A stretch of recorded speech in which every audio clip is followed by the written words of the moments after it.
부산진 믿음의 가족 여러분, 하나님의 은혜와 평강이 여러분의 가정과 일터 가운데 늘 함께 하시기를 소망합니다. 사순절 기간 동안 오늘의 묵상이라고 하는 제목으로 우리가 말씀을 나누고 있습니다. 이 오늘의 묵상은 매일 성경의 본문을 따라서 진행되는데 부활절 때까지 우리가 마가복음 전체를 묵상하게 됩니다. 마가복음과 함께하는 사순절, 예수님과 깊은 만남의 시간이 되기를 소망합니다. 오늘은 마가복음 3장 1절에서 19절까지 말씀입니다. 예수께서 다시 회당에 들어가시니 한쪽 손 마른 사람이 거기 있는지라. 사람들이 예수를 고발하려 하여 안식일에 그 사람을 고치시는가 주시하고 있거늘 예수께서 손 마른 사람에게 이르시되 한가운데 일어서라 하시고 그들에게 이르시되 안식일에 선을 행하는 것과 악을 행하는 것, 생명을 구하는 것과 죽이는 것 어느 것이 옳으냐 하시니 그들이 잠잠하거늘 그들의 마음이 완악함을 탄식하사 노하심으로 그들을 둘러보시고 그 사람에게 이르시되 내 손을 내밀라 하시니 내밀매 그 손이 회복되었더라. 바리새인들이 나가서 곧 헤롯 왕과 함께 어떻게 하여 예수를 죽일까 의논하니라. 예수께서 제자들과 함께 바다로 물러가시니 갈릴리에서 큰 무리가 따르며 유대와 예루살렘과 이두메와 요단강 건너편과 또 두로와 시돈 근처에서 많은 무리가 그가 하신 큰 일을 듣고 나오는지라. 예수께서 무리가 에워싸 미는 것을 피하기 위하여 작은 배를 대기하도록 제자들에게 명하셨으니 이는 많은 사람을 고치셨으므로 병으로 고생하는 자들이 예수를 만지고자 하여 몰려왔음이더라. 더러운 귀신들도 어느 때든지 예수를 보면 그 앞에 엎드려 부르짖어 이르되 당신은 하나님의 아들이니이다 하니 예수께서 자기를 나타내지 말라고 많이 경고하시니라. 또 산에 오르사 자기가 원하는 자들을 부르시니 나아온지라. 이에 12를 세우셨으니 이는 자기와 함께 있게 하시고 또 보내사 전도도 하며 귀신을 내쫓는 권능도 가지게 하려 하심이러라. 이 12를 세우셨으니 시몬에게는 베드로란 이름을 더하셨고 또 세베대의 아들 야고보와 야고보의 형제 요한이니 이 둘에게는 보아느게 곧 우레의 아들이란 이름을 더하셨으며 또 안드레와 빌립과 바돌로메와 마테와 도마와 알페오의 아들 야고보와 및 다데오와 가나나인 시몬이며 또 가롯 유다니 이는 예수를 판 자더라. 아멘. 오늘 우리가 읽은 말씀에 보면 예수님께서 회당에 들어가셔서 한쪽 손 마른 사람을 고치십니다. 그리고 그때가 바로 안식일이었다라고 말씀을 하십니다. 1절의 말씀을 보면 예수께서 다시 회당에 들어가시니 한쪽 손 마른 사람이 거기 있는지라고 말씀을 합니다. 여기서 한쪽 손 마른이라고 할 때 이 마르다라고 하는 말의 원래 의미는 마르다 혹은 시들다 라고 하는 의미를 가지고 있습니다. 마치 식물이 시드는 것처럼 피어났던 한 송이 꽃이 시들어가는 것처럼 이 한 사람의 인생에 대해서 이야기를 하는데 그의 한쪽 손이 시들고 말라버린 그러한 사람에 대해서 이야기를 합니다.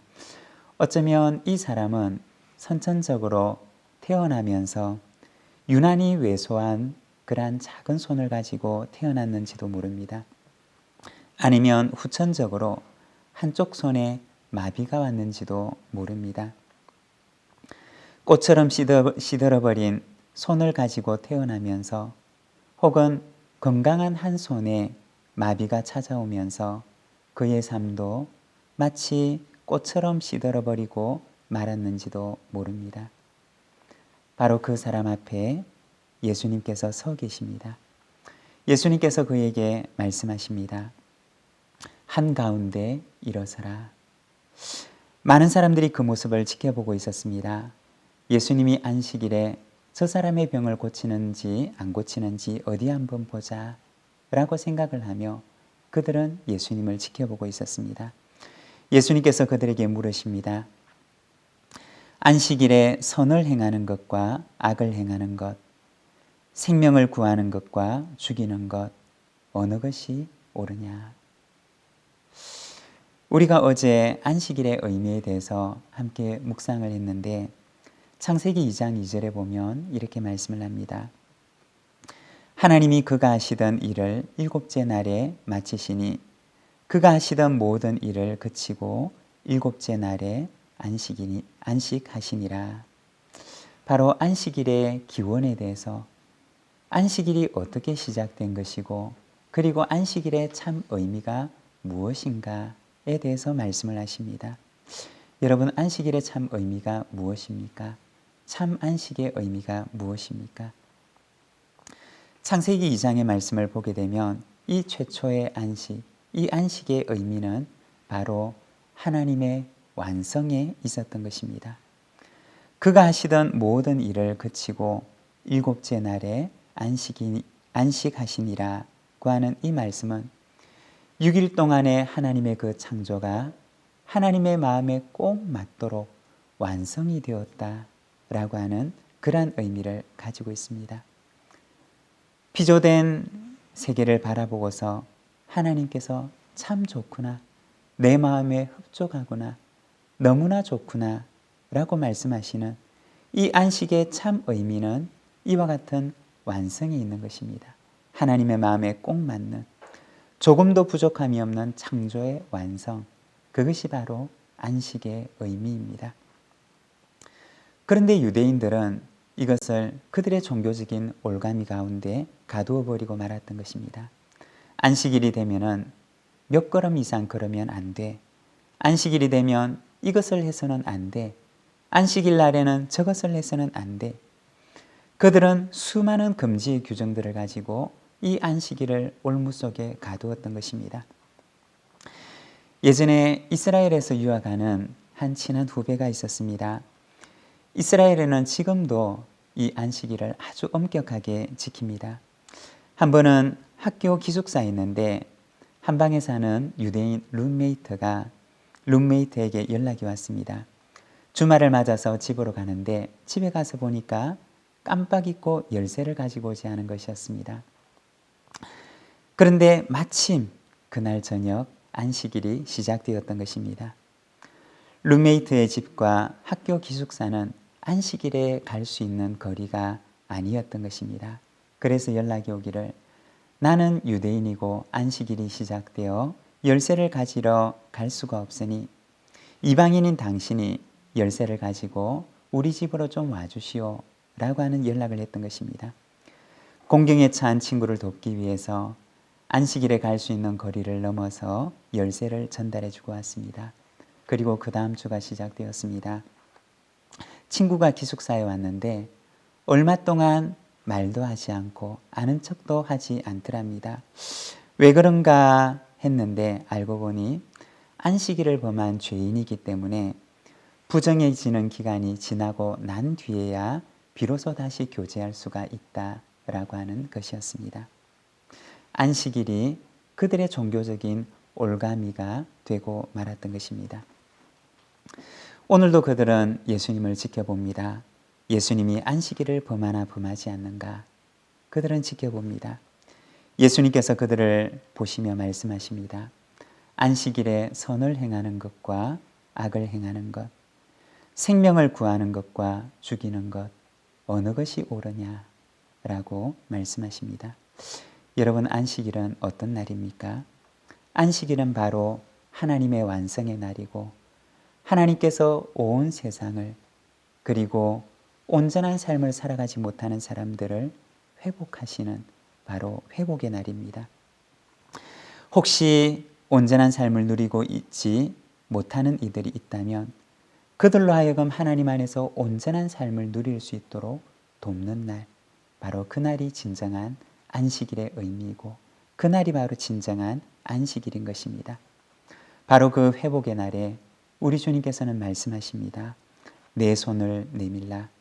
그리고 오늘 본문 5절의 말씀을 보면 이렇게 말씀합니다. 내밀매 그 손이 회복되었더라. 마른 손을 안고서 시든 꽃 같은 인생을 살아가는 그 사람의 인생이 다시 활짝 핀 꽃처럼 살아갈 수 있도록 우리 주님께서 그의 삶을 회복시키시고 그의 육신을 회복시키셨던 것입니다. 6절의 말씀을 보면 바리새인들이 나가서 곧 헤롯 당과 함께 어떻게 하여 예수를 죽일까 의논하니라고 말씀을 합니다. 그날 예수님께서 죽어가는 한 인생을 회복시키시고 마치 만개한 꽃처럼 그의 삶을 회복시켜 주신 그날 그들은 함께 의논합니다. 어떻게 우리가 예수를 죽일까? 라고 의논합니다. 사랑하는 여러분, 우리의 인생 가운데도 누군가를 살리는 인생이 있고 또 누군가를 죽이는 인생이 있습니다. 우리의 인생이 누군가를 살리는 인생으로 살아갈 수도 있고 또 그렇지 않은 인생으로도 살아갈 수가 있는 것입니다. 예수님께서는 사람을 살리는 인생을 살아가셨습니다. 오늘 이 하루를 살아갈 때 우리도 예수님의 뒤를 따라 한 사람을 살리고 시들어가는 한 인생을 하나님 앞에서 온전하게 회복된 인생을 살아갈 수 있도록 돕는 저와 여러분의 하루가 되기를 소망합니다. 7절부터 이어지는 말씀을 보게 되면 많은 사람들이 예수님께 모여옵니다. 8절에 이렇게 말씀을 하십니다. 그가 하신 큰 일을 듣고 나아오는지라.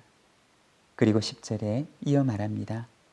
이는 많은 사람을 고치셨으므로 병으로 고생하는 자들이 예수를 만지고자 하여 몰려왔음이더라. 많은 사람들이 예수님께 몰려오게 됩니다. 그들은 다 각자 그들의 목적을 가지고 예수님께 나옵니다. 어떤 사람들은 예수님을 만지고 또 어떤 사람들은 그 예수님을 통해서 자기의 병이 낫기 위한 그 목적을 가지고 예수님께 나옵니다. 그들은 모두가 목적을 가지고 무언가 예수님께 받으려고 하는 그 목적을 가지고 예수님께 나옵니다. 인도의 시성 타고르의 작품 가운데 기탄잘리라고 하는 작품이 있습니다. 이 기탄잘리라고 하는 말의 뜻은 신께 바치는 노래라고 하는 의미입니다. 거기에 보면 한 거지가 나오는데 이 거지는 아주 오랫동안 님을 기다립니다. 황금마차를 탄 님이 그에게 와서 그를 위하여 큰 선물을 가져다 주고 갈 그날을 그는 기다립니다. 오랜 기다림 끝에 어느 날 그의 인생 가운데 정말 황금마차를 탄 님이 그에게 찾아오게 됩니다. 거짓말처럼 그 황금마차를 탄 님은 그의 앞에 멈추었습니다. 그리고는 그 마차에서 내려서 그를 향하여 다가옵니다. 그리고는 그를 향하여 손을 내밀며 말합니다. 너는 나에게 무엇을 주려느냐? 그 얘기를 들은 거지는 깜짝 놀랍니다. 아니, 내가 그토록 기다리고 바라던 그 님께서 나에게 손을 내밀며 나에게 구걸을 하시다니. 그리고 그는 그의 호주머니 속에서 쌀한톨을 꺼내어서 님에게 건네줍니다. 그것을 받아든 님은 다시 황금마차를 타고 사라집니다. 사라지는 님을 바라보던 거지는 그의 호주머니 속에서 작은 무언가를 발견하게 됩니다. 그것을 꺼내어서 살펴보니 그것은 황금으로 된 쌀 한 톨이었습니다. 그리고 거지는 그제서야 깨닫게 됩니다. 아, 나는 왜 나의 전부를 님에게 바칠 생각을 하지 못하였을까? 이 이야기가 담긴 작품의 제목은 기탄잘리, 바로 신께 바치는 노래입니다. 여러분, 우리는 하나님께 나아가면서도 늘 우리의 마음 가운데 내가 하나님께 무엇을 받을까 하나님께서 나에게 어떤 선물을 주실까라는 것을 우리는 기다리고 또 생각합니다. 나 자신을 하나님께 드릴 생각은 하지 못한 채 그저 우리의 마음속에는 내가 하나님께 무엇을 받지? 하나님께서 나에게 무엇을 주실까? 라는 생각만 하고 우리는 살아갑니다. 오늘 본문에 보면 귀신들도 예수님을 알아봅니다. 여러분, 우리가 아는 것만으로 중요하지 않습니다. 예수님을 알고 내가 누군가보다 어떤 사람보다 예수님을 더 많이 알아 라고 하는 것이 중요한 것이 아닙니다. 중요한 것은 우리 자신을 예수님께 드리는 것, 우리 자신을 하나님께 헌신하는 것, 바로 주님께서는 그 사람을 기다리고 원하신다는 것입니다. 사랑하는 우리 부산지 믿음의 가족 여러분, 예수님을 아는 사람이 아니라 예수님께 나 자신을 드리는 사람, 하나님께 나 자신을 헌신하는 사람이 되시기를 바랍니다. 14절과 15절의 말씀입니다. 이에 12를 세우셨으니 이는 자기와 함께 있게 하시고 또 보내사 전도도 하며 귀신을 내쫓는 권능도 가지게 하려 하심이러라. 예수님께서 12명의 제자를 세우십니다. 예수님께서 제자를 세우신 목적이 무엇이냐? 여기에 보면 보내사 전도도 하며 라고 말씀하십니다. 우리가 지난주 화요일에 마가복음 1장 38절의 말씀을 보았는데 거기에 보면 예수님께서 이렇게 말씀하십니다. 우리가 다른 가까운 마을들로 가자. 거기서도 전도하리니 내가 이를 위하여 왔노라. 예수님께서는 이 땅에 무엇을 위해서 오셨는지 말씀하십니다. 바로 복음을 전하는 일, 하나님의 나라를 전하는 일, 죄인들에게 병자들에게 찾아가셔서 그들의 삶을 하나님의 나라로 인도하는 일, 바로 이를 위하여 내가 왔노라 고 말씀을 하십니다. 예수님께서 제자를 세우시는 이유, 하나님께서 이 땅에 교회를 세우시는 이유가 무엇입니까? 그것은 바로 복음을 전하기 위함입니다. 이것이 바로 교회가 존재하는 목적이라고 하는 것입니다. 하나님께서는 오늘 우리를 제자로 부르십니다. 세상으로 보내서 하나님의 나라를 전하게 하시려고 우리를 세우십니다.